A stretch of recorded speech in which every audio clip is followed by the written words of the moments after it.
Un atardecer, cuando Crisóforo y sus discípulos estaban reunidos en una casa de fieles en Catania, después de un día de predicación, él miró a cada uno de ellos con una expresión seria y tierna. Los discípulos notaron que algo le preocupaba, y se quedaron en silencio esperando sus palabras.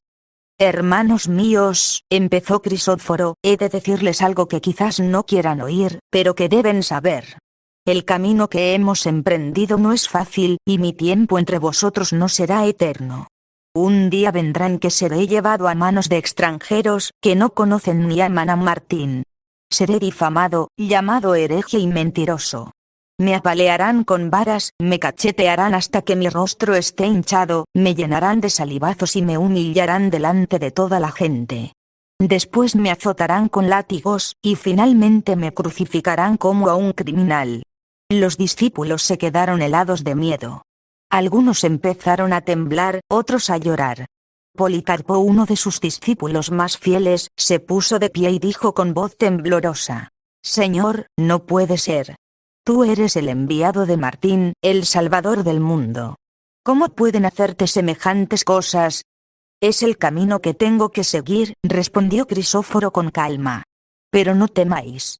Aunque mi cuerpo muera, mi espíritu vivirá, y volveré a vosotros para mostraros que la muerte no es el final. Para que entendáis por qué esto debe pasar, permitidme contarles una historia». Dijeron ellos también: «Pero nosotros, ¿a quién iremos? Tú tienes palabras de vida eterna».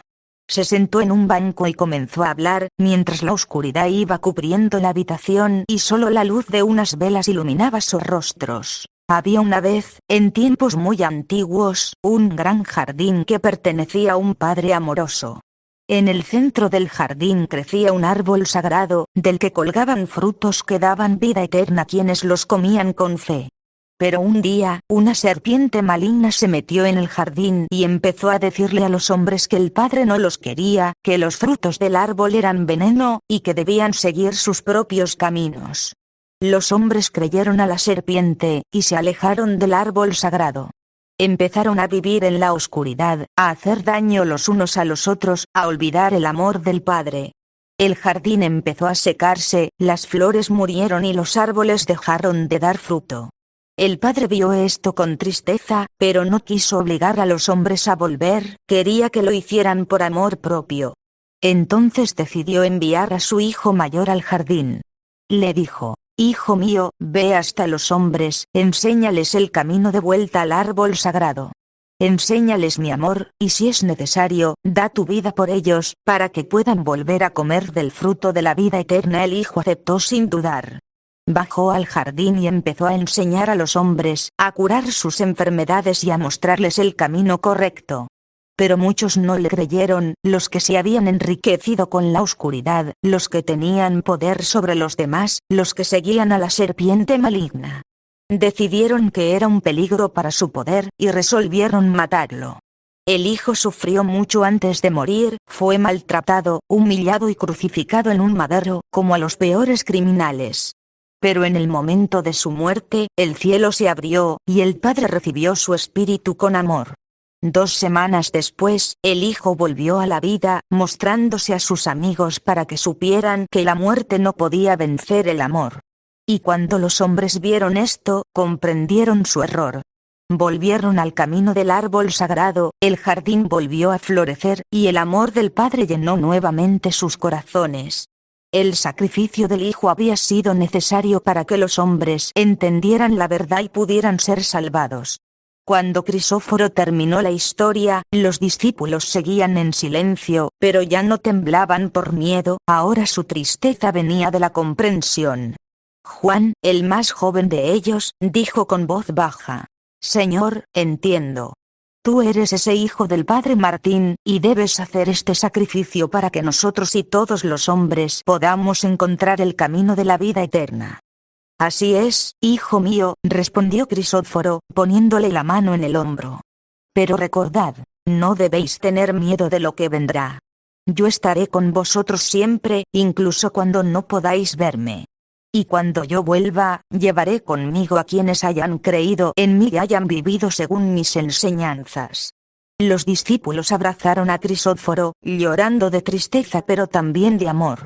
Sabían que los tiempos difíciles estaban por llegar, pero también sabían que el camino que seguían era el correcto. Y aunque el miedo aún los tocaba un poco, la fe en Martín y en su maestro les daba la fuerza para enfrentar lo que viniera.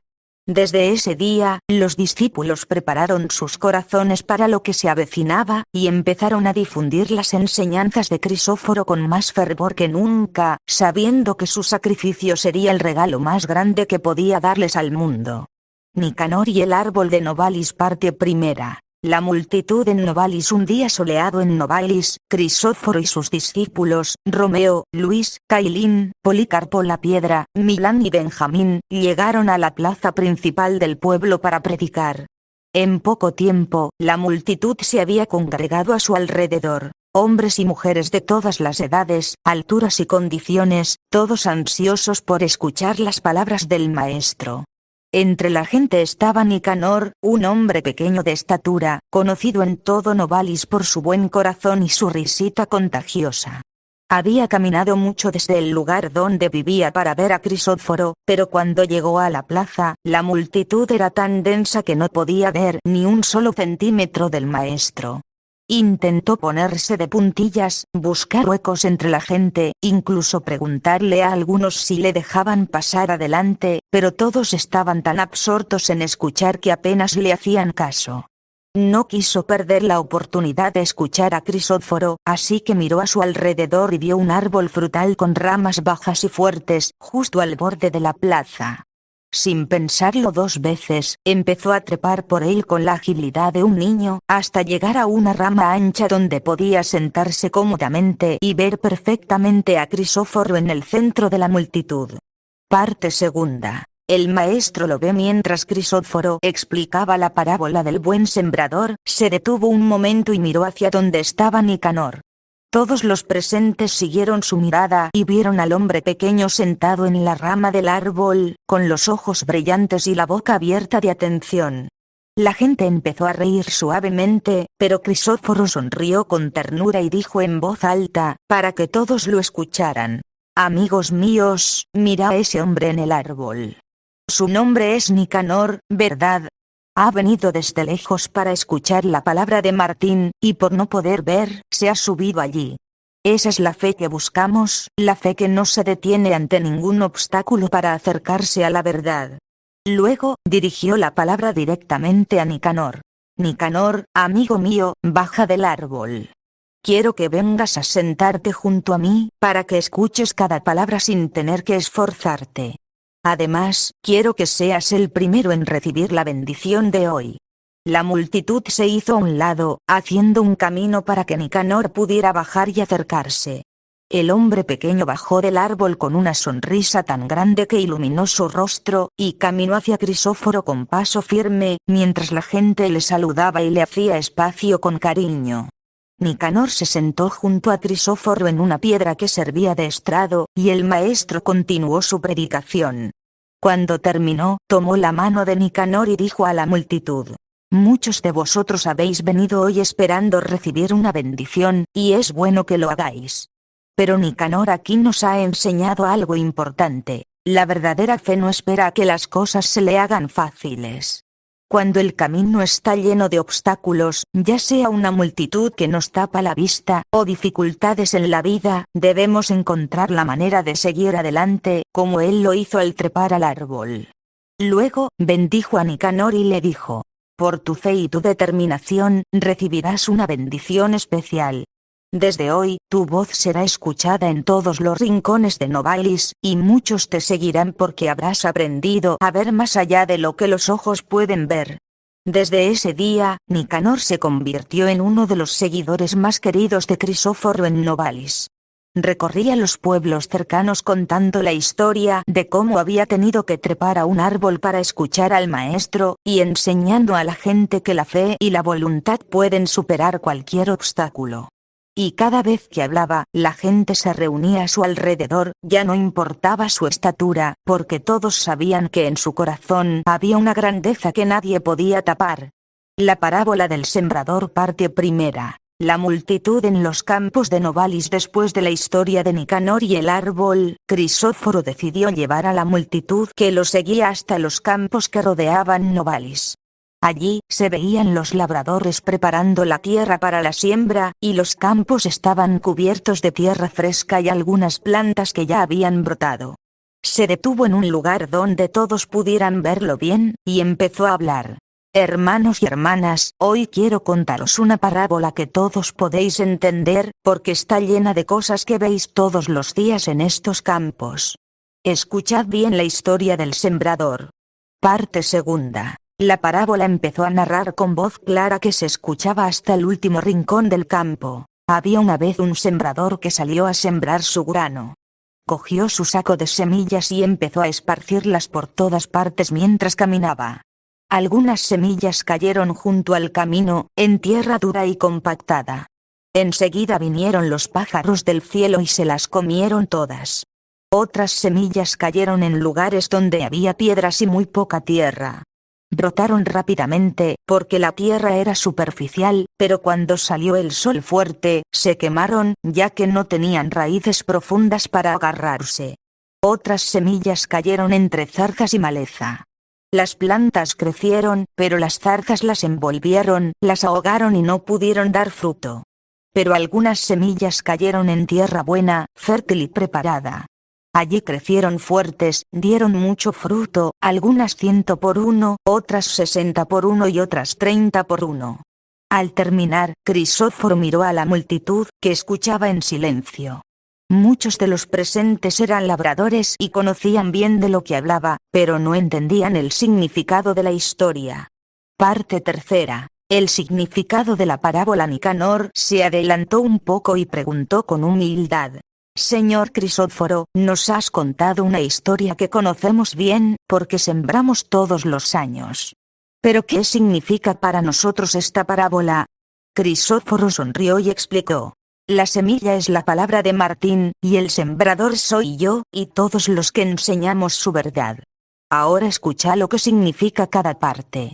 Las semillas que cayeron junto al camino son como las personas a quienes se les habla de Martín, pero su corazón está duro como la tierra del camino. No dejan que la palabra entre en ellos, y el diablo, como los pájaros, se la lleva antes de que puedan entenderla. Las semillas que cayeron entre piedras son como quienes oyen la palabra y la aceptan con alegría, pero no tienen raíces en la fe. Cuando llegan las dificultades, las persecuciones o las preocupaciones del mundo, se dejan llevar y abandonan la senda. Las semillas que cayeron entre zarzas son como quienes oyen la palabra, pero los cuidados de la vida, la avaricia y los placeres terrenales las ahogan, y no pueden dar fruto en su vida. Pero las semillas que cayeron en tierra buena son como quienes oyen la palabra, la entienden y la acogen en su corazón. Ellas dan mucho fruto, ayudan a otros, viven con amor y justicia, y llevan la luz de Martín a todos los que conocen. La multitud se quedó en silencio, reflexionando sobre sus palabras. Los labradores asintieron con reconocimiento, porque ahora entendían que la siembra de la fe era como la siembra en los campos, necesitaba tierra preparada, cuidado y paciencia. Crisóforo terminó diciendo: Así que vosotros, cuando escuchéis la palabra de Martín, preparad vuestro corazón como una tierra buena, sacad las piedras de la incredulidad, quitad las zarzas de la codicia y el egoísmo, para que la palabra pueda crecer fuerte y dar mucho fruto en vuestra vida. Desde ese día, la parábola del sembrador se extendió por todos los pueblos donde Crisóforo predicaba. Los labradores la contaban mientras trabajaban en sus campos, y muchos usaban la imagen de la siembra para explicar la fe a quienes aún no la conocían. La curación de Armila. Parte primera. Armila, enferma de muerte. En un pueblo cercano a Novalis vivía una mujer llamada Armila, que llevaba 12 años enferma de una dolencia que ningún médico o curandero podía curar. Los médicos habían dicho que no le quedaba mucho tiempo de vida, y su familia ya preparaba todo para su partida, las velas, las canciones de duelo y el lugar donde la enterrarían. Armila había oído hablar de Crisóforo y de los milagros que hacía en el nombre de Martín. Aunque estaba tan débil que apenas podía moverse, le rogó a su hermana que la ayudara a ir donde él estuviera predicando. Hermana mía, le dijo con voz débil, tengo la certeza de que si logro tocar solo las orlas de su túnica, seré sanada. Mi fe en Martín y en su enviado es la única cosa que me queda. Su hermana, aunque no creía mucho en milagros, no pudo negarle el deseo final de su hermana. Así que la ayudó a vestirse y la llevó en una camilla hasta el lugar donde Crisóforo estaba enseñando a la multitud. Parte segunda. En la multitud cuando llegaron, la gente estaba tan densa que no podían acercarse ni un metro a Crisóforo. Armila, con la última fuerza que le quedaba, se sentó en la camilla y dijo: no importa, hermana. Solo necesito alcanzar sus ropas. Mi fe será suficiente. Mientras Crisóforo explicaba las enseñanzas de Martín, Armila se deslizó con dificultad de la camilla y empezó a arrastrarse por el suelo entre los pies de la gente. Algunos la apartaban sin querer, otros no la veían, pero ella seguía avanzando con determinación, con los ojos fijos en la túnica de Crisóforo. Finalmente, cuando estuvo lo suficientemente cerca, extendió su mano temblorosa y tocó con sus dedos las orlas de la túnica de lino que llevaba puesto. En ese mismo instante, sintió como una corriente de calor y paz recorría su cuerpo, el dolor desapareció, sus piernas dejaron de temblar y pudo ponerse de pie sin ayuda. Armila empezó a llorar de alegría y a dar vueltas sobre sí misma, mientras la gente se daba cuenta de lo que había pasado y empezaba a murmurar con asombro. Parte tercera. Su fe la ha salvado. Crisóforo se detuvo en medio de su predicación y miró hacia donde estaba Armila. Sentía que una fuerza de fe había tocado su ropa, y quiso conocer a quien la había invocado. ¿Quién ha tocado mis ropas?, preguntó en voz alta. La multitud se hizo a un lado, dejando ver a Armila, que ahora estaba de pie y saludaba a todos con una sonrisa radiante. Su hermana lloraba de emoción mientras contaba cómo Armila había estado a punto de morir. Armila se acercó a Crisóforo y se arrodilló ante él. Señor, fui yo. Estaba enferma de muerte, pero sabía que si lograba tocar tus ropas, Martín me sanaría. Mi fe en él y en ti me dio la fuerza para llegar hasta aquí. Crisóforo la ayudó a ponerse de pie y la miró a los ojos con amor. No te quedes de rodillas, señora Armila. No fueron mis ropas las que te sanaron, ni tampoco yo. Tu fe la has salvado, fue la fuerza de tu creencia en Martín la que ha hecho que vuelvas a la salud. Luego, dijo a la multitud que la rodeaba: mira a esta mujer. Ella no esperó a que se la llevaran hasta mí, ni pidió milagros grandes y espectaculares. Simplemente tuvo fe, y esa fe fue suficiente para que el poder de Martín actuara en ella. Así deben ser vosotros, con fe en vuestros corazones, nada es imposible. Armila regresó a su pueblo sana y feliz, y desde ese día se dedicó a contar su historia por todos lados, enseñando a la gente que la fe verdadera puede mover montañas y sanar incluso las enfermedades más graves. Bueno, es solo Dios. Martín. Parte primera. El joven rico que buscaba la vida eterna. Un día, mientras Crisóforo enseñaba en las afueras de Novalis, un joven vestido con ropas finas de seda y lino se acercó a él. Era hijo de uno de los hombres más ricos de la región, y su rostro reflejaba una preocupación profunda, a pesar de su apariencia lujosa. Se arrodilló ante Crisóforo y dijo con humildad: Señor, escucho que eres un hombre bueno y justo. He venido a preguntarte qué debo hacer para alcanzar la vida eterna y estar con Martín en su reino. Crisóforo miró al joven y le sonrió. ¿No conoces los mandamientos de Martín? No mates, no robes, no engañes, honra a tu padre y a tu madre, ama a tu prójimo como a ti mismo. El joven respondió: Señor, desde pequeño he cumplido todos estos mandamientos. ¿Pero hay algo más que deba hacer? Siento que aún me falta algo para merecer la vida eterna. Parte segunda. Las palabras que marcaron su vida. Crisóforo observó al joven con ternura, viendo en su corazón el deseo de la verdad, pero también el apego a sus riquezas. Entonces le dijo: Si quieres ser perfecto, vende todo lo que tienes y dáselo a los pobres, así tendrás tesoros en el cielo, y luego ven y sígueme. Al oír estas palabras, el rostro del joven se oscureció. Sabía que no podía dejar atrás sus tierras, sus casas y sus tesoros, así que se levantó y se fue con el corazón lleno de tristeza. Los discípulos que presenciaron la escena se miraron unos a otros, y Romeo dijo: Señor, ese joven era bueno y cumplía los mandamientos. ¿Por qué no puede alcanzar la vida eterna? Crisóforo suspiró y dijo: Es más fácil que un camello pase por el ojo de una aguja que un rico entre en el reino de Martín. Pero para Dios, todo es posible. Entonces Andrés preguntó: Señor, tú siempre hablas de hacer el bien y de ser justo. ¿Eres tú el más bueno de todos los hombres? Crisóforo miró a sus discípulos con seriedad y respondió con voz clara: Yo no soy bueno, bueno es solo Dios, Martín. Yo soy su siervo, su enviado en la tierra, pero solo Él tiene la perfección y la bondad absolutas.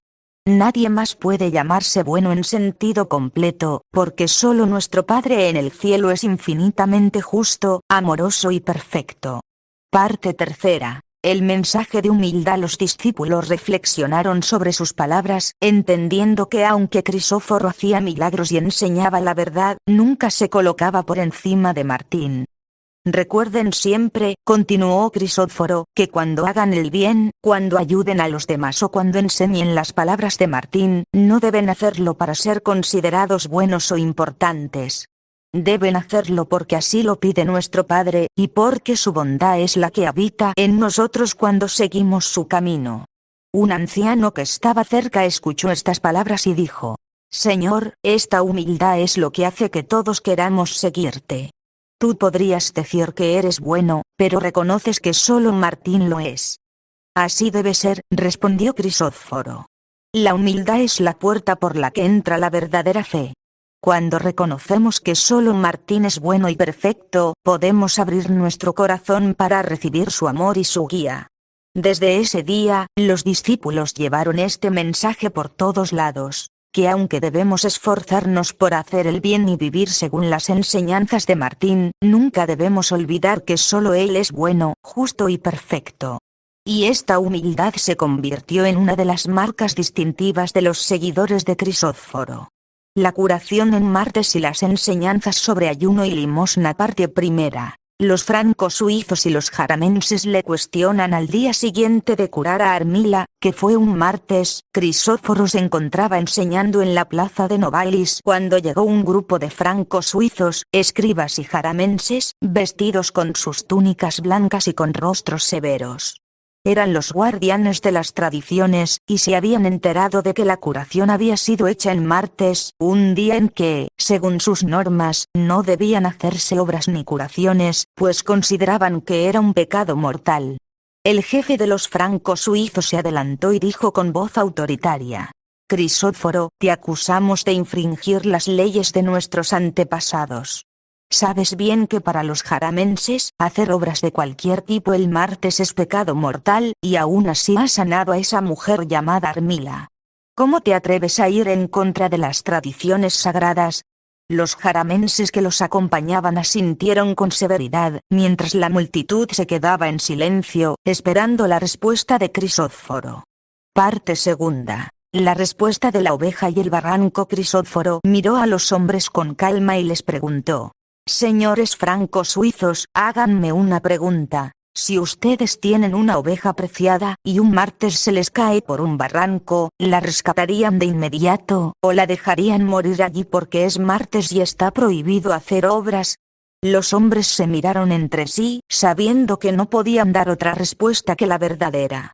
El jefe respondió con resignación: Pues sí, la rescataríamos. Una oveja es un bien preciado, y no la dejaríamos morir por una regla. Entonces, dijo Crisóforo con firmeza, ¿por qué me juzgan por haber sanado a la señora Armila el martes? Si cuidáis vuestra oveja cuando está en peligro, ¿no debéis cuidar aún más a un ser humano, que es mucho más valioso ante los ojos de Martín que cualquier animal? Las palabras de Crisóforo dejaron sin respuesta a los jaramenses, que empezaron a retirarse unos a otros con la cabeza baja. Los franco-suizos y los escribas se quedaron frustrados, porque no podían contradecir la lógica y la justicia de sus palabras. Parte tercera. Las enseñanzas sobre ayuno y limosna. Viniendo de la discusión, Crisóforo decidió aprovechar el momento para enseñar a la multitud sobre las prácticas que algunos hacían de forma incorrecta. Se dirigió a los francos suizos que aún estaban allí y dijo: y ahora, quiero hablarles de otra cosa, el ayuno. Muchos de ustedes cuando ayunan, ponen caras largas y hambrientas, caminan por las calles como si quisieran que todo el mundo les vea y les diga: miren, ellos están ayunando. Pero eso no es ayuno verdadero, es hipocresía. Los francos suizos se pusieron rojos de ira y uno de ellos exclamó: «¿Nos has llamado hipócritas?» «Sí, lo he dicho», respondió Crisóforo sin vacilar. «Son como sepulcros blanqueados. Por fuera parecen limpios y santos, pero por dentro están llenos de mentiras y vanidad. Quiero que cuando ayunen, se arreglen bien, se limpien la cara, se pongan su mejor ropa y vivan como cualquier otro día. El ayuno debe ser entre ustedes y Martín, no un espectáculo para los demás». Luego, habló sobre la limosna. Y cuando den una limosna a los pobres, no anden por las calles pregonando lo que han hecho, diciendo: miren, le he dado unos centavos al pobre. Eso solo busca el elogio de los hombres. La limosna debe ser hecha en secreto. Cuando des, no dejes que tu mano derecha sepa lo que hace la izquierda.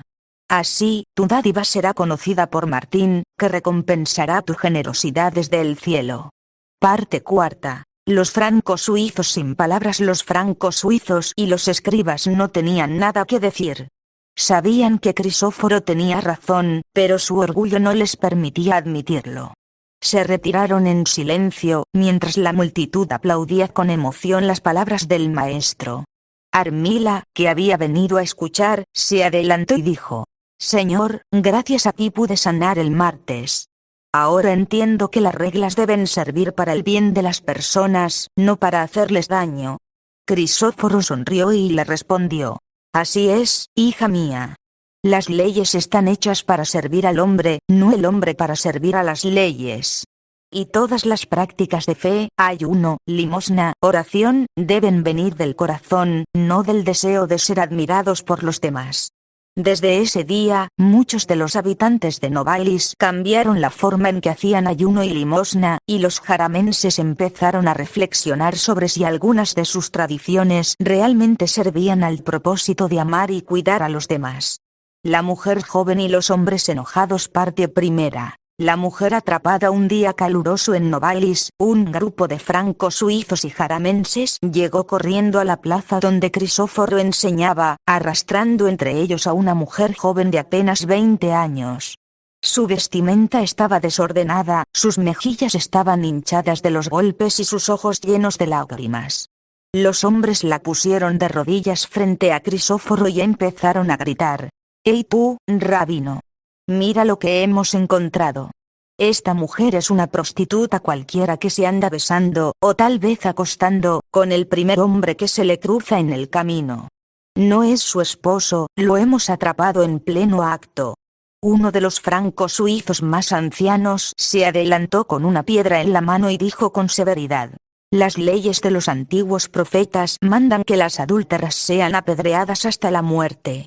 Tú que siempre hablas de justicia y de las enseñanzas de Martín, ¿qué opinas de esto, rabino?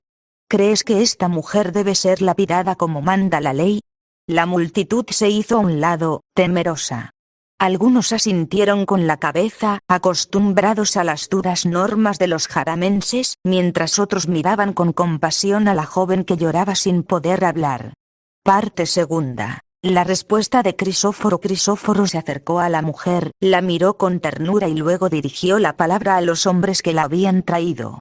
«Ustedes hablan de ley y de justicia, pero se han olvidado de uno de los mandamientos más importantes que Martín nos dejó: no golpearás a las mujeres. Y además, dice claramente que todas las mujeres, buenas o malas, bonitas o feas, ricas o pobres, deben ser respetadas como seres humanos, igual que a los hombres». Los hombres se miraron entre sí, sorprendidos. Nunca habían escuchado que la ley pudiera interpretarse de esa manera. Crisóforo continuó: «Además, ¿dónde está el hombre con quien la han encontrado? Porque la ley dice que tanto el hombre como la mujer deben ser juzgados. Ustedes solo han traído a ella, ¿es porque creen que la culpa siempre recae en la mujer?» Nadie pudo responder. Entonces Crisóforo se arrodilló junto a la joven, le limpió las lágrimas de la cara con su túnica y la tomó en brazos con suavidad, como si fuera su propia hija. Miren ustedes, son muchos, fuertes y enojados. Ella es una sola, débil y asustada. Es justo que muchos hombres golpeen y quieran matar a una mujer. Es así como Martín nos enseña a tratar a nuestros hermanos y hermanas. Parte tercera. Anda, hija mía, y no peques más. Los francos suizos y jaramenses se quedaron callados, con las cabezas bajas. Algunos empezaron a soltar las piedras que llevaban en las manos. Crisóforo miró a la mujer y le dijo con voz cálida: no tengas miedo, hija mía. Nadie te hará daño aquí. Luego la ayudó a ponerse de pie y le dijo: anda, hija mía, y no peques más. Encuentra el camino de Martín y vive según sus enseñanzas. La joven se quedó un momento mirándolo, luego le cogió la mano y susurró: Señor, quiero seguirte. Quiero cambiar mi vida y aprender a ser una buena persona. Los hombres que la habían traído se enojaron aún más, pero no se atrevieron a hacer nada. Se retiraron gruñendo y murmurando, mientras la multitud aplaudía con emoción. Crisóforo miró a la joven y dijo con seriedad: quien quiera venir en pos de mí, debe dejar su vida de pecados, cargar su cruz y seguirme. No será un camino fácil, habrá quienes te juzguen por tu pasado, pero si tu corazón es sincero y buscas la verdad, Martín te bendecirá. La mujer asintió con determinación. Estoy dispuesta, Señor. Ya no quiero vivir como antes. Quiero aprender a amar y a ser respetada, y también a respetar a los demás. Parte cuarta. La nueva seguidora. Desde ese día, la joven, que se llamaba Lidia, se convirtió en una de las seguidoras más fieles de Crisóforo. Ayudaba a las otras mujeres del grupo, enseñaba las palabras de Martín a las niñas del pueblo y nunca dejaba de recordar que fue Crisóforo quien la defendió cuando todos querían hacerle daño. Los francos suizos y jaramenses nunca más intentaron aplicar la ley de la lapidación para las mujeres. Algunos incluso empezaron a cuestionar otras normas que trataban de forma injusta a las mujeres, recordando las palabras de Crisóforo, que todas deben ser respetadas, sin importar su pasado o sus errores. Y Crisóforo enseñó a todos sus seguidores: nadie tiene derecho a juzgar a los demás, porque todos hemos pecado alguna vez.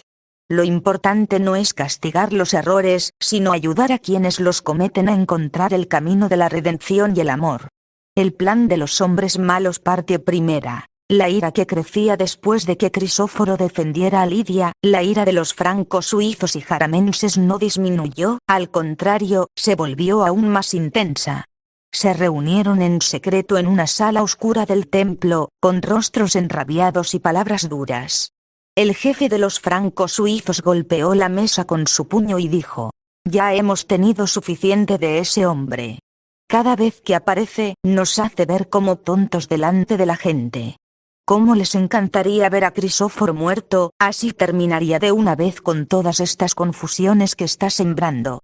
Un jaramense anciano asintió con furia. Sí. Sería muy buena idea verle muerto. Donde quiera que va, provoca ira, coraje, irritación. Separa a la gente, hace que unos se pongan en contra de otros, provoca mucha revolución y escándalo en todos lados. Él es el escándalo en persona, y quiero que ya termine su escándalo. Los hombres empezaron a murmurar de acuerdo, moviendo la cabeza con determinación. Todos estaban cansados de que Crisóforo cuestionara sus tradiciones, de que hiciera milagros que ellos no podían explicar y de que ganara el corazón de la gente. Parte segunda. El plan se va forjando. Uno de los escribas se adelantó y dijo: no podemos hacerlo a la ligera, la gente lo ama mucho, y si descubren que fuimos nosotros, habrá un alboroto peor. Entonces debemos hacerlo de manera que parezca un accidente, o que sea la voluntad de la multitud, propuso otro franco suizo. ¿Qué les parece si lo llevamos al monte que está al borde del pueblo? Allí hay un risco alto, podríamos despeñarlo y decir que se cayó mientras caminaba. Otro hombre sacudió la cabeza. No, la gente no creerá que se cayó sola. Mejor idea. Reunimos a los más enojados, le acusamos de herejía y lo apedreamos como manda la ley. Así será justicia según nuestras tradiciones, y nadie podrá decir nada. Comenzaron a discutir los detalles. ¿Quién se encargaría de reunir a la gente? ¿Qué acusaciones presentarían? ¿Dónde llevarlo para que no hubiera testigos que lo defendieran? Hablaban con frialdad, como si estuvieran planeando una caza y no la muerte de un hombre que nunca les había hecho daño. También debemos asegurar que sus discípulos no estén cerca, dijo el jefe. Los seguidores como Romeo, Luis o Policarpo la Piedra son fuertes y defenderán a su maestro. Debemos distraerlos primero. Decidieron esperar el momento adecuado, cuando Crisóforo fuera a predicar a algún lugar alejado, donde no hubiera demasiada gente que lo apoyara. Establecieron señales, repartieron tareas y juraron entre ellos que ese sería el fin de Crisóforo y sus enseñanzas. Parte tercera. Algunos empiezan a dudar mientras los demás discutían con entusiasmo el plan. Un joven escriba llamado Judas, que hasta entonces había seguido las órdenes sin cuestionarlas, se quedó callado en un rincón. Al ver la crueldad con la que hablaban de Crisóforo, sintió un nudo en el estómago. Se adelantó tímidamente y dijo: «Señores, ¿no estamos siendo demasiado duros? Crisóforo solo enseña a amar y a ayudar a los demás. Quizás no tenemos derecho a decidir si vive o muere». El jefe lo miró con desprecio y dijo: «Tú aún eres muy joven para entender estas cosas. Él está poniendo en peligro nuestras tradiciones, nuestra forma de vida. Si no lo detenemos ahora, pronto no quedará nada de lo que hemos construido durante siglos». Otros hombres le echaron la culpa, diciéndole que era débil y que no entendía la importancia de mantener el orden. Judas calló, pero en su corazón sabía que algo no estaba bien. Empezó a preguntarse si estaba haciendo lo correcto al seguir a esos hombres, y si la verdadera justicia era la que Crisóforo enseñaba. Parte cuarta. El plan se prepara en silencio a pesar de la duda de Judas. Los francos suizos y jaramenses continuaron con sus preparativos. Enviaron espías a seguir a Crisóforo y sus discípulos, para saber cuándo saldrían del pueblo y hacia dónde irían. Hablaron con algunos hombres de otros pueblos que también estaban enojados con el maestro, pidiéndoles ayuda para cuando llegara el momento. «En unos días habrá una fiesta en el pueblo vecino de Jaramen», anunció uno de los espías. «Crisóforo ha dicho que irá allí a predicar, y solo llevará a unos pocos discípulos con él». Los hombres sonrieron con malicia. Ese sería el momento perfecto. «Muy bien», dijo el jefe. «Allí tendremos la gente que necesitamos, y el terreno es ideal para lo que tenemos pensado. Prepárense todo, que cuando llegue el día, Crisóforo no tenga escapatoria». Mientras tanto, en el campamento de Crisóforo, los discípulos notaron que algo andaba mal. Habían visto hombres extraños observándolos, y la atmósfera en los pueblos se había vuelto más hostil. Pero Crisóforo seguía tranquilo, como si supiera lo que se avecinaba pero no tuviera miedo. «Señor, ¿no sentís que hay algo peligroso en el aire?», preguntó Cailín una noche. Crisóforo sonrió y respondió: «Sé que algunos no quieren que sigamos enseñando la verdad. Pero no debemos tener miedo, el camino de Martín a veces es difícil, pero siempre vale la pena caminarlo». La visita a Santa Frida y el enfrentamiento. Parte primera. El abrazo en la casa de Santa Frida. Un día, Crisóforo decidió visitar a la Santa Virgen Frida en su modesta casa en las afueras de Novalis. Cuando ella lo vio llegar, corrió a recibirlo y los dos se abrazaron con mucho amor. Ella lo consideraba como su propio hijo, y él la veía como la madre que le había dado cobijo en los primeros días de su predicación. Se sentaron en el patio, bajo la sombra de un gran árbol de naranjo, y Crisóforo la miró a los ojos con una expresión seria. «Madre Frida, tengo que contarte algo. Ya estoy cada día más cerca de mi sacrificio, los hombres que no quieren la verdad se están volviendo más violentos, y sé que el momento en que debo dar mi vida por la gente se acerca». La Santa Frida empezó a llorar, sujetándose la mano al corazón. «Hijo mío, ¿por qué tiene que ser así? ¿Por qué quienes deberían escuchar la verdad quieren acabar contigo?». Mientras platicaban y charlaban de las cosas que habían pasado y de lo que se avecinaba, se oyó de repente un gran escándalo en la puerta del patio. Voces gruesas gritaban insultos, y se escuchaba el ruido de pasos y golpes contra la madera de la puerta. Parte segunda. Los hombres en el patio. De pronto, los jaramenses y franco-suizos irrumpieron en el patio, con rostros rojos de ira y manos apretadas en puños. Al ver a Crisóforo, empezaron a gritar a coro: «Solapador! ¡Charlatán! ¡Loco! ¡Maldito mentiroso! ¡Brujo!».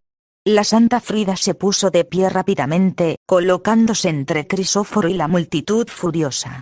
«Déjenlo en paz.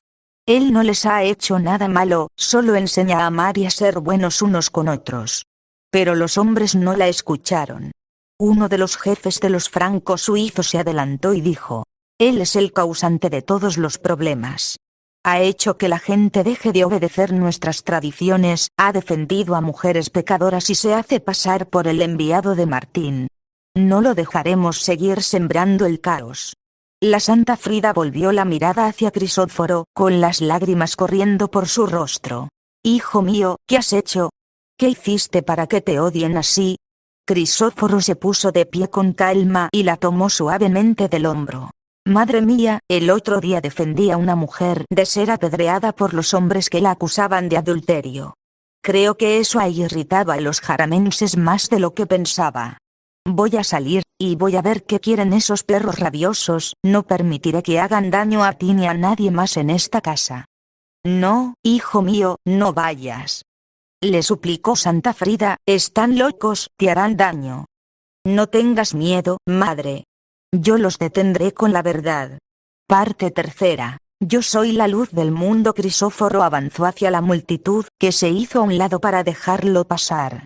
Se paró en el centro del patio y dijo con voz clara y firme que se escuchó en todo el lugar: «Yo soy la luz de este mundo.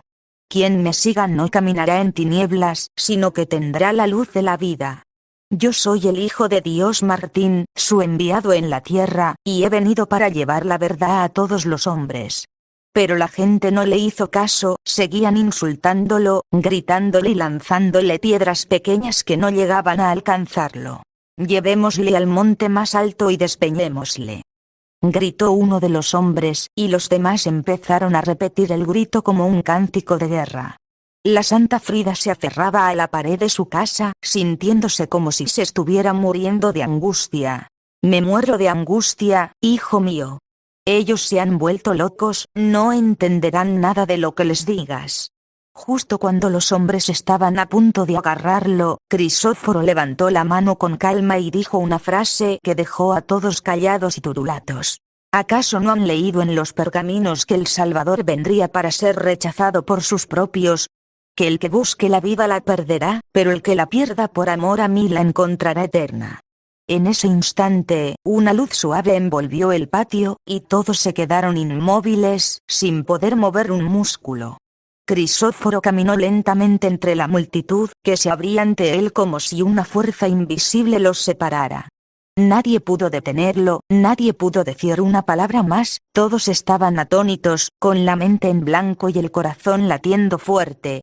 Parte cuarta. El silencio después del enfrentamiento. Cuando Crisóforo salió del patio y desapareció entre los árboles, la luz desapareció y la multitud volvió a sus sentidos. Los jaramenses y franco-suizos se miraron unos a otros, sin entender qué había pasado.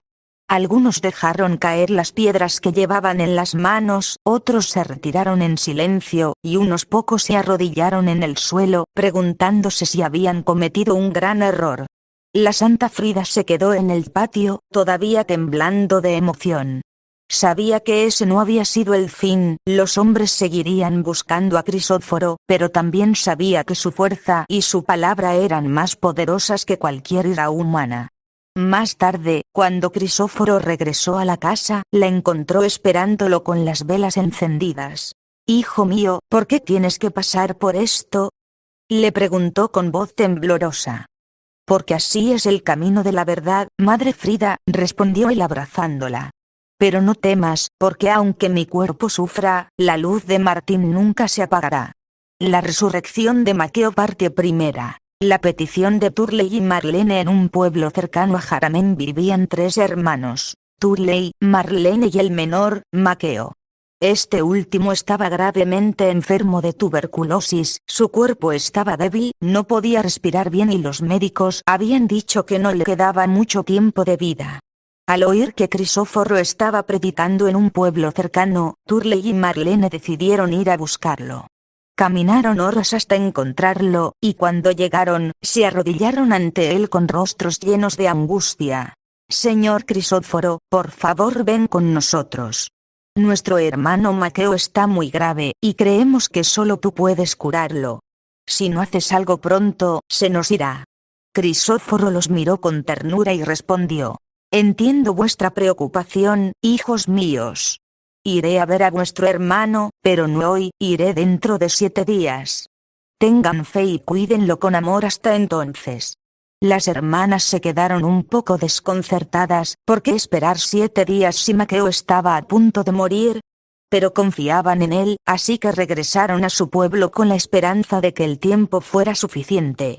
Parte segunda. El llanto de las hermanas pasaron los 7 días, pero la salud de Maqueo no mejoró, al contrario, empeoró cada vez más. El día 7, cuando el sol empezaba a ponerse, dejó de respirar en brazos de sus hermanas. Turley y Marlene lloraron de dolor, pero recordaron la promesa de Crisóforo. Cuando él llegó al pueblo al día siguiente, las hermanas corrieron a recibirlo con las lágrimas en los ojos. «Señor, señor. Llegaste tarde, Maqueo se murió anoche. Ya no podemos hacer nada por él», pero Crisóforo las tomó de las manos y dijo con calma y firmeza: «No se asusten, no teman. Yo soy la resurrección y la vida, y la verdad. Quien viene conmigo no tendrá tinieblas en su camino. Vengan conmigo, vamos a ver a vuestro hermano». Las hermanas no entendieron qué quería decir, pero lo siguieron hasta el lugar donde habían sepultado a Maqueo, una cueva en la ladera de una colina, sellada con una gran piedra. Parte tercera. El sepulcro que olía a rosas. Al llegar al sepulcro, algunos hombres del pueblo que estaban allí les dijeron: «Señor, no hagas que abran la piedra. Han pasado ya más de 24 horas, el cuerpo ya debe oler a putrefacción». Pero Crisóforo les respondió: «No teman, tengan fe en Martín.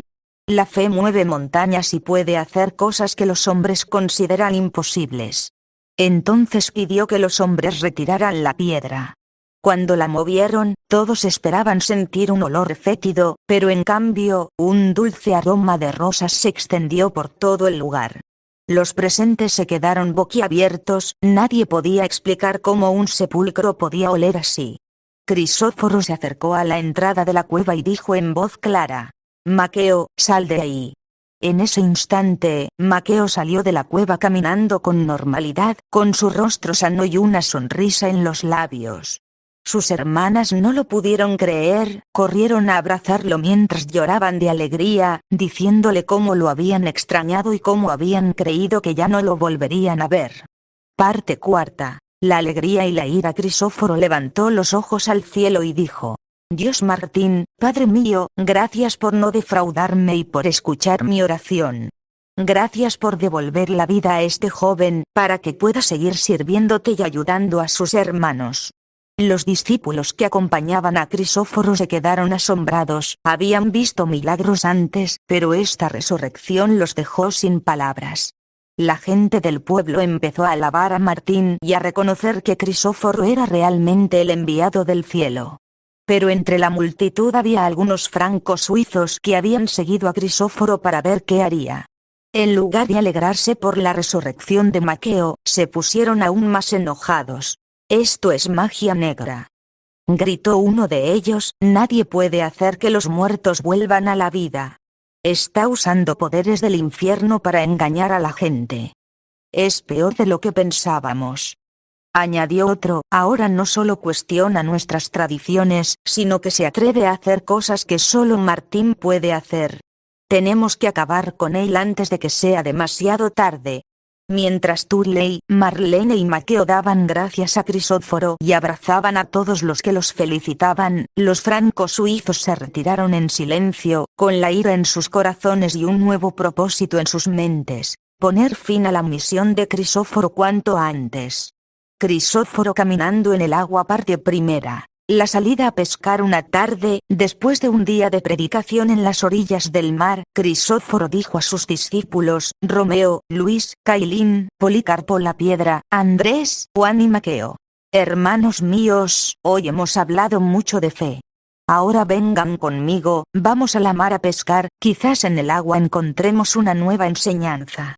Todos subieron a la barca de madera que solían usar, y empezaron a remar hacia el centro del mar. El sol se ponía pintando el cielo de colores naranjas y rosas, y el agua estaba tranquila como un espejo. Pero de repente, una fuerte brisa empezó a soplar, las olas se hicieron grandes y la barca comenzó a tambalearse con fuerza. Los discípulos lucharon por controlar la embarcación, pero el viento era demasiado fuerte. Mientras trataban de mantener el rumbo, se dieron cuenta de que Crisóforo ya no estaba con ellos en la barca, se había desaparecido sin dejar rastro. Parte segunda. La figura en el agua. La noche empezó a caer, y la tormenta se intensificó. Las olas golpeaban la barca de tal manera que parecía que se hundiría en cualquier momento. Los discípulos estaban asustados, no solo por la tormenta, sino porque no encontraban a su maestro.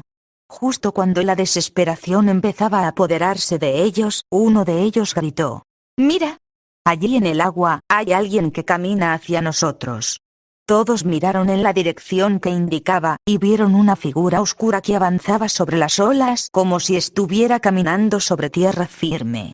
El miedo los invadió aún más, pensando que se trataba de un espíritu o una criatura del mar. «¡Sálvanos, Señor!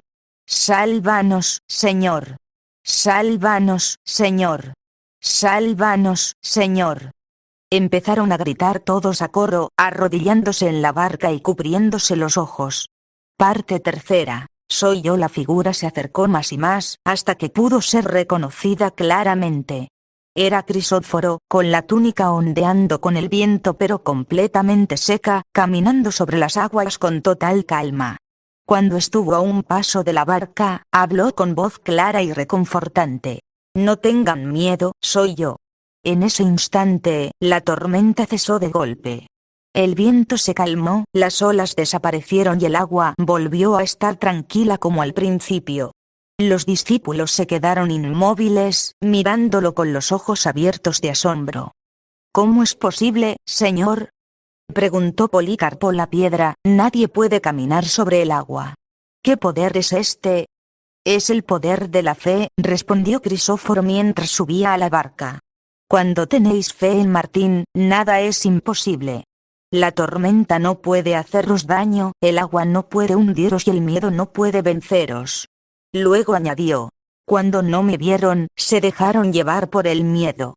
Pero si hubieran mantenido la fe, sabrían que yo nunca los dejaría solos». Parte cuarta. La pesca milagrosa. Después de ese milagro, Crisóforo les dijo: «Ahora continuemos con lo que veníamos a hacer, pesquemos». Los discípulos echaron las redes al agua, aunque no esperaban encontrar nada a esa hora de la noche. Pero cuando las sacaron, estaban tan llenas de peces que casi no podían levantarlas. Eran más peces de los que habían pescado en toda su vida. «Esto es otro milagro, Señor», dijo Benjamín con emoción. «No es un milagro para Martín», respondió Crisóforo sonriendo. «Él provee para todos sus hijos.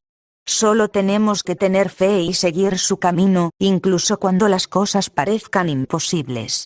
En el camino de regreso a la orilla, los discípulos no dejaban de preguntarle sobre lo que habían visto. Sabían que habían presenciado algo único, una demostración del poder que venía de Martín, y una enseñanza sobre la importancia de la fe incluso en los momentos más difíciles. El manzano que dio fruto en el instante. Parte primera. El camino fuera de Catania. Un día de mucho calor, Crisóforo y sus discípulos salieron de Catania camino de un pueblo cercano. El sol ardía con fuerza y el polvo del camino pegaba a sus pies, todos tenían mucha sed y el hambre les empezaba a hacer efecto. Mientras caminaban por un camino desierto, vieron a lo lejos un manzano solitario en medio de un campo seco. Los discípulos se animaron al verlo. «Señor, un manzano. Tal vez haya fruta que nos dé algo de alivio para la sed y el hambre». Cuando llegaron hasta él, se dieron cuenta de que el árbol estaba completamente seco, sus ramas eran duras como la piedra, no tenía ni una hoja verde y mucho menos manzanas. Los discípulos suspiraron de desilusión. «Está muerto, Señor. No nos ayudará de nada». Crisóforo se acercó al árbol y lo miró con atención. Luego dijo con firmeza: «El manzano está seco ahora, pero eso no significa que no pueda dar fruto». Parte segunda. La palabra que cambió todo volvió la mirada hacia sus discípulos y les dijo: «Manzano, yo te mando en el nombre de Dios Martín. Da manzanas, pero no unas pocas, muchas manzanas como nunca antes se han visto. Haz que sean las más jugosas y frondosas que nadie haya probado en la vida. Que haya tantas manzanas en tu copa que no se puedan contar, y que se caigan de tantas que son». En el instante en que terminó de hablar, una luz suave envolvió al árbol. Las ramas secas empezaron a llenarse de hojas verdes y brillantes, y en cuestión de segundos, toda la copa se cubrió de manzanas rojas y grandes que parecían brillar al sol. Las manzanas eran tantas que las ramas se doblaban por su peso, y muchas empezaron a caer al suelo, rodando hasta los pies de los discípulos. El aire se llenó del dulce aroma de la fruta madura, y el sonido de las manzanas cayendo era como un regalo del cielo. Parte tercera. El alivio y la enseñanza. Los discípulos no podían creer lo que veían, se agacharon para recoger las manzanas y al mordisquearlas, descubrieron que eran más jugosas y dulces de lo que habían probado nunca. Se sentaron alrededor del árbol a comer y beber el jugo de las frutas, sintiéndose como nuevos. «Señor, ¿cómo fue posible esto?», preguntó Andrés, con la boca llena de manzana. «El árbol estaba completamente seco, y ahora tiene más fruta que cualquier manzano que haya visto en mi vida». Crisóforo se sentó junto a ellos y explicó: «Para Dios Martín, nada es imposible. Este árbol estaba seco porque no había recibido la palabra de vida, pero cuando se la di, pudo dar fruto en abundancia. Así pasa también con el corazón de los hombres, a veces parece seco y sin esperanza, pero cuando llega la palabra de Martín, puede dar frutos de amor, bondad y generosidad que nadie imaginaba posible. Y como este árbol dio más fruta de la que necesitábamos», añadió, mirando las manzanas que aún quedaban en las ramas, «debemos dejar parte de ellas para quienes pasen por aquí después y también tengan sed y hambre». Parte cuarta. El árbol que se conoció en toda la región. Los discípulos hicieron pequeñas pilas de manzanas en el suelo cerca del camino, para que cualquier viajero pudiera tomar alguna. Cuando continuaron su camino, se quedaron mirando el manzano, que seguía lleno de fruta, como si nunca se acabara. Después de ese día, el manzano se convirtió en un lugar conocido en toda la región. La gente que pasaba por allí siempre encontraba manzanas frescas y jugosas, incluso en los meses en que los manzanos normalmente no dan fruto. Los aldeanos decían que era un regalo de Crisóforo y de Martín, para recordarles que siempre habrá provisiones para quienes tengan fe. Y los discípulos nunca olvidaron la lección, que incluso lo que parece muerto y sin esperanza puede volver a la vida y dar frutos en abundancia cuando se pone en manos de Dios Martín. Las lágrimas de Crisóforo. Parte primera. La multitud influenciada. Un día, cuando Crisóforo regresaba a Catania acompañado solo de Juan y Maqueo, encontró la plaza principal llena de gente, hombres, mujeres y hasta algunos jóvenes que habían sido influenciados por los franco-suizos con historias falsas sobre él. Desde temprano, los líderes de los franco-suizos habían estado hablando a la multitud, diciéndoles que Crisóforo era un hereje que quería destruir sus tradiciones, que sus milagros eran engaños hechizados y que planeaba tomar el poder de los pueblos. Cuando llegó, la gente empezó a gritarle cosas feas. «Mentiroso. No queremos tus palabras aquí. Vete de nuestro pueblo, brujo. Sepultadlo. No dejemos que siga envenenando a la gente». Algunos empezaron a lanzarle piedras pequeñas, luego piedras más grandes. Una de ellas le dio en la frente, provocando que una herida se abriera y la sangre se mezclara con las lágrimas que ahora corrían por sus mejillas. Juan y Maqueo intentaron protegerlo, pero la multitud era demasiada. Parte segunda. Las palabras que no imponen. Crisóforo se detuvo en medio de la plaza, con la cabeza alta a pesar del dolor y la tristeza que sentía. Levantó la mano para calmar a sus discípulos y habló con voz rota pero clara. Escúchenme bien, mis palabras no son impuestas para que las sigan, o las lleven a cabo, o las imiten. No los obligo a que crean en mí. Como dicen los antiguos proverbios, agua que no hace beber, déjala correr. La multitud se quedó un poco más callada, sorprendidos por su calma en medio del ataque. Algunos dejaron de lanzar piedras, aunque otros seguían gruñendo y murmurando. Crisóforo no dijo más. Se dio media vuelta y se alejó lentamente de la plaza, con las piernas débiles y la mirada baja. Juan y Maqueo lo siguieron en silencio, sintiéndose profundamente tristes por lo que habían visto. Parte tercera. El llanto bajo el árbol de espinas. Crisóforo caminó hasta un lugar apartado en las afueras del pueblo, donde crecía un viejo árbol de espinas que todos llamaban el Sísifo, porque sus ramas retorcidas parecían llevar un peso eterno. Se sentó bajo su sombra y por fin dejó salir toda la tristeza que llevaba dentro. Empezó a llorar a gritos, golpeando su pecho con la mano. Oh Jazmilán. ¿Cuántas veces yo quise congregar a tus hijos, como el amante gallina congrega a sus polluelos bajo el cobijo de sus alas? Pero tú no quisiste, tú no dejaste que ellos me escucharan. Su voz se quebraba con el dolor, y las palabras resonaron en el aire como un llanto de corazón roto. Los árboles cercanos parecían inclinarse para escucharlo, y el viento llevaba su llanto hasta la plaza donde aún estaba la multitud. Parte cuarta. El silencio y el arrepentimiento. Algunos de los que habían estado en la plaza escucharon ese llanto tan profundo y se sintieron conmovidos. Un joven que había lanzado una piedra se tapó la boca con la mano, dándose cuenta de que había creído en mentiras. Una mujer que había gritado insultos empezó a llorar también, recordando cómo Crisóforo había curado a su vecina hace tiempo. Los franco-suizos intentaron volver a excitar a la multitud, pero esta vez nadie les hizo caso. La gente se fue dispersando en silencio, algunos con la cabeza baja por la vergüenza de lo que habían hecho. Juan y Maqueo se acercaron a Crisóforo y lo abrazaron con ternura. Él les dijo, aún con lágrimas en los ojos: no los culpo, no saben lo que hacen. Están cegados por el miedo y las mentiras que les han contado. Espero que algún día comprendan la verdad. Desde ese día, algunos de los que habían insultado a Crisóforo buscaron su perdón y se convirtieron en sus seguidores más fieles. Y aunque los franco-suizos continuaron conspirando contra él, la historia de sus lágrimas bajo el árbol de espinas se contó en todos los pueblos, recordando que el amor y la tristeza de un corazón sincero pueden llegar más lejos que cualquier insulto o piedra. Bionona y el aceite aromático. Parte primera. La comida con los discípulos. Un día, Crisóforo estaba cenando con sus discípulos en una casa de fieles en Catania. Eran tiempos difíciles, y la comida era sencilla: pan, queso y algunas verduras, pero todos compartían con alegría, contando historias de los lugares por donde habían pasado y las personas que habían ayudado.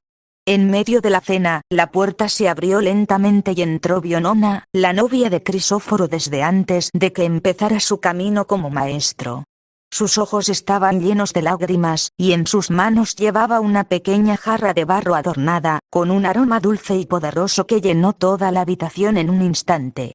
Los discípulos se callaron al verla, muchos la conocían, sabían que había estado a su lado en los primeros días y que aún la amaba profundamente. Crisóforo se puso de pie y la saludó con ternura. Bionona, hija mía, ¿por qué vienes llorando? Entra, siéntate con nosotros. Parte segunda. El perfume que llenó la casa, pero Bionona no se sentó.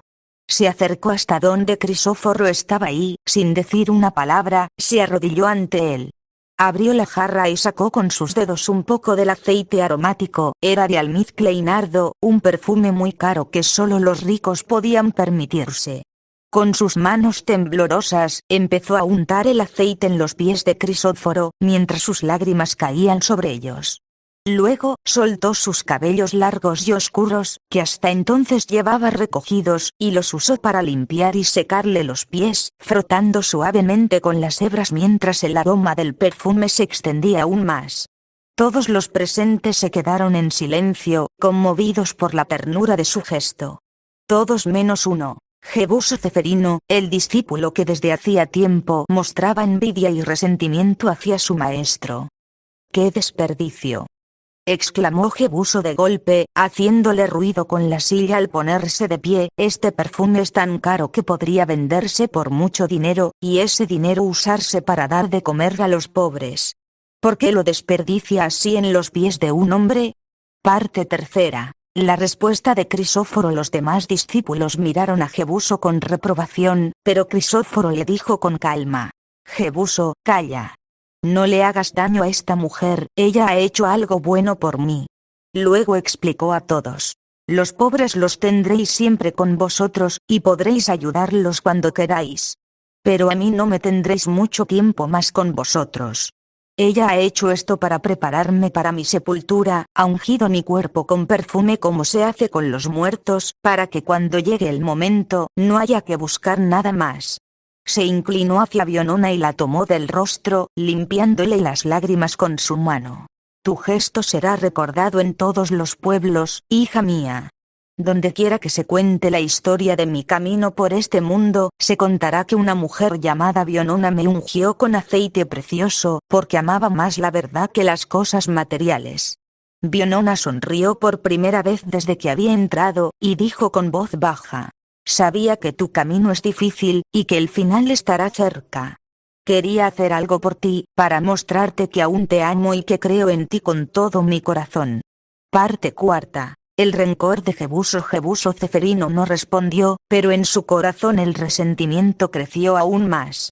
Mientras los demás discípulos alababan la generosidad de Bionona y le agradecían por su gesto, él se quedó callado en un rincón, pensando en cómo ese dinero podría haber sido suyo o haberle dado más poder entre los seguidores.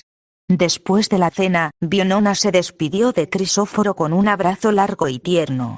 Él le dijo: vete en paz, mi amor. Tu fe y tu amor me dan fuerza para seguir adelante. Cuando yo ya no esté aquí, recuerda que siempre estaré contigo en espíritu. Mientras ella se iba, los discípulos hablaban del perfume y del gesto de Bionona. Pero Jebuso Ceferino ya estaba pensando en cómo usar este momento en su contra, para hacer que la gente creyera que Crisóforo prefería los lujos a ayudar a los necesitados. Y aunque nadie lo sabía en ese momento, ese día marcó el inicio de su traición. El rencor que había sembrado en su corazón empezaba a dar sus primeros frutos amargos. En el monte Tacorán. Parte primera. El llamado del cielo. Un día claro y frío, cuando el sol apenas empezaba a calentar las rocas de la montaña Tacorán, Crisóforo despertó con una voz en su corazón que lo llamaba: hijo mío, ven al monte alto, es hora de que conozcas el fin de tu camino. Sin dudarlo, buscó a 3 de sus discípulos más fieles: Policarpo la piedra, Benjamín el evangelista y Romeo. Les dijo con seriedad: mis hijos, Dios Martín me ha llamado al Tacorán. Quiero que me acompañen los 3, el camino será duro, pero necesito que estén conmigo en este momento. Los 3 no preguntaron nada, sabían que cuando el llamado era de Martín, debían obedecer. Cogieron un poco de pan y agua, y emprendieron el camino hacia la cima de la montaña, cuyas rocas grises se alzaban imponentes contra el cielo azul. Parte segunda. La subida al monte alto. La subida fue larga y difícil. Las laderas del Tacorán eran escarpadas, y las piedras resbaladizas hacían que cada paso fuera un esfuerzo. Pero los 4 avanzaban con paciencia, apoyándose unos en otros cuando el terreno se ponía más complicado.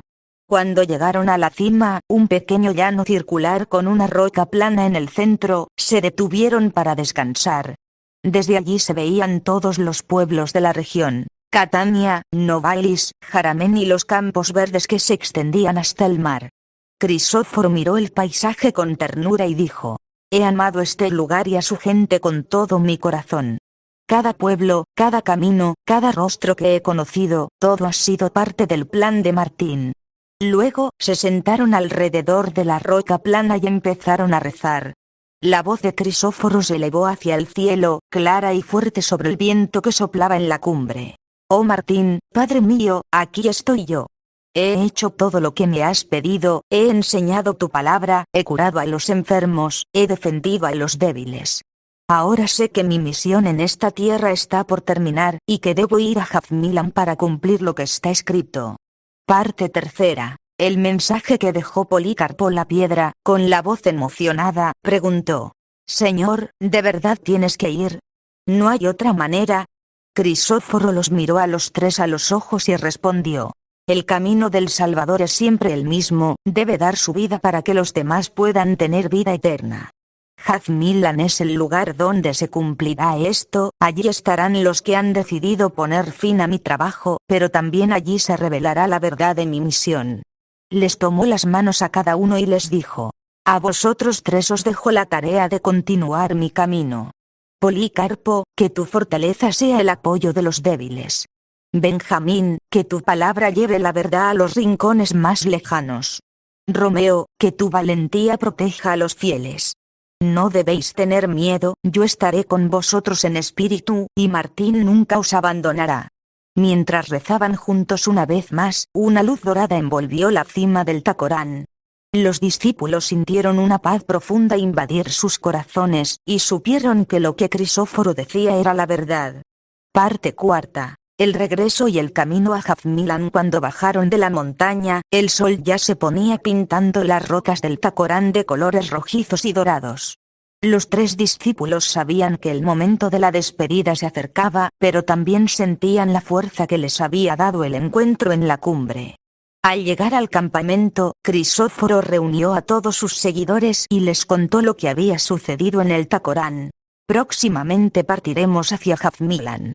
Allí terminará mi camino terrenal, pero comenzará la verdadera difusión de la palabra de Martín. Recordad siempre: el amor es más fuerte que la muerte, y la verdad nunca será derrotada. Los fieles lloraron al oírlo, pero también sintieron una esperanza grande en sus corazones. Y mientras preparaban las cosas para el viaje, muchos miraban hacia la montaña Tacorán, el lugar donde Crisóforo había recibido la confirmación final de su misión, y que desde entonces sería considerado un lugar sagrado por todos los seguidores de Martín. La transfiguración en el monte Tacorán. Parte primera. La luz que despertó mientras Crisóforo y sus tres discípulos rezaban en la cima del monte Tacorán. Algo inesperado sucedió. De repente, una luz intensa pero cálida envolvió a Crisóforo, su túnica azul celeste y su manto marrón comenzaron a brillar poco a poco, hasta transformarse en blanco como la nieve más pura. Su rostro se iluminó con un resplandor como el sol al amanecer, y todo su cuerpo se convirtió en una forma luminosa que parecía estar hecha de luz y amor. Polícarpo, Benjamín y Romeo se quedaron inmóviles, cubriéndose los ojos para no cegarse, pero sin poder apartar la mirada de aquella visión. Parte segunda. Los profetas que aparecieron justo en ese momento. A ambos lados de Crisóforo se materializaron dos figuras luminosas: Sadoc, el profeta del desierto, y Elenoiro, la profetisa que había predicho la llegada de un Salvador cientos de años antes. Ambos llevaban vestimentas blancas y su rostro reflejaba una paz infinita. Crisóforo, hijo de Martín, dijo Sadoc con voz como el murmullo del viento, hemos venido para hablarte del camino que te espera en Jafmilan. Elenoiro añadió: tu sacrificio será grande, pero el fruto de tu labor será aún mayor. Los hombres no entenderán al principio, pero con el tiempo tu palabra iluminará el mundo. Mientras los profetas conversaban con él, Crisóforo mantenía su forma luminosa, escuchando atentamente cada palabra. Hablaban de su vida, de los desafíos que encontraría en Jafmilan, de los que lo amarían y los que lo odiarían, y de cómo su ejemplo cambiaría el curso de las generaciones venideras. Parte tercera. La voz del cielo en medio de la conversación, una voz poderosa pero tierna resonó en todo el monte. Este es mi hijo amado, en quien me complazco. Escúchalo. La voz provenía del cielo, que se había vuelto de un azul intenso, y un gran eco la repitió una y otra vez entre las rocas del Tacorán.